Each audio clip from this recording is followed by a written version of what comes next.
have a lot of strong opinions about the so-called war on drugs and the history and what's evolving there. Could you talk a little bit about that?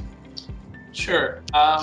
I have come to the conclusion, both from my work professionally and my interest personally, that the so-called war on drugs is a failed social policy. And 50 years into this experiment, it needs to end. I think it was undertaken for reasons that had nothing to do with public safety, with public health. It was a ploy on the part of Richard Nixon to torment his adversaries in the civil rights and anti-war movements.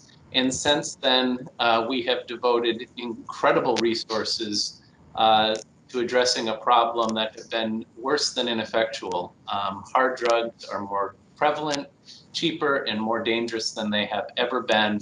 And we have ruined countless lives, not only in the United States, but across the globe, in pursuit of a drug-free world, which is, I think, a goal that never ever should have gotten off of somebody's whiteboard somewhere. I firmly believe that harm reduction has to be the name of the game when dealing with dangerous drugs, and until we embrace that as a social policy, we are doomed to continue to repeat the failures of the last half century. Very good. Now, I noticed you use the term harm reduction, and I think I know what that looks like, but how does that look like to you?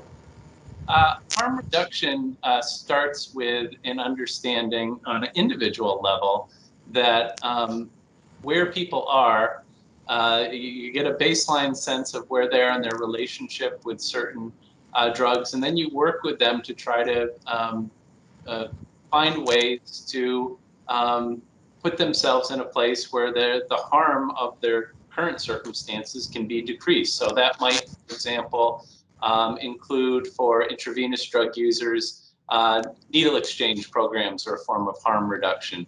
Safe injection sites are a form of harm reduction. When you think about harm reduction, abstinence is a form of harm reduction, but it's not the only form. So too often I think courts and drug courts hold that up as if you're not abstaining from drugs, you're failing. You're not doing what needs to be done. If you look at a person's life, somebody who's using heroin multiple times a day, and then 6 months later they're using it once a week, they're managing to hold down a job, they're parenting in a way, they're providing financially for their children, that's an improvement. That is a reduction of significant harm in that person's life and in the life of a community. And I think that sort of thing needs to be recognized as progress, as opposed to an abysmal failure that deserves to have that person locked up. Thank you. One more question, and along the same lines. I know you've seen this with your own clients. We talked about this before.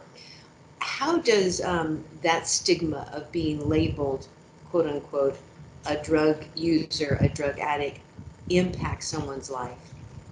I think if we think about our lives as, we're on this path, and we all, as we're walking down it, we're confronted by these various doors that we may want to open because we want the chance to explore what's behind them. When you are saddled with a drug conviction, those doors, some of them are locked forever, some of them are locked for 5 or 10 years, but they decrease the opportunities that people have to grow as individuals and to contribute to society. We lock so many of those doors, and that people on these paths are left often with nothing to do but to continue lives of crime, to go from being a drug user to being a drug seller to being a drug distributor, because we haven't given them a chance to make mistakes, learn from them, and grow.